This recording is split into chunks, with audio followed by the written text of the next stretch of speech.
चित्तस्य पदेन वाचा मलं शरीरस्य च वैद्यकेन योपाकरोत्तं प्रवरं मुनीनां पतञ्जलिं प्राञ्जलिरानतोऽस्मि।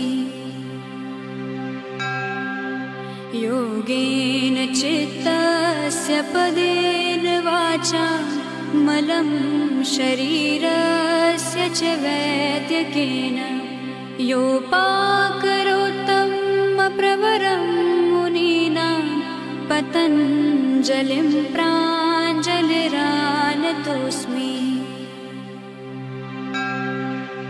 योगेन चित्तस्य पदेन वाचा मलं शरीरस्य च वैद्यकेन योपाकरोत्तं प्रवरं मुनीनां पतञ्जलिं प्राञ्जलिरानतोऽस्मि।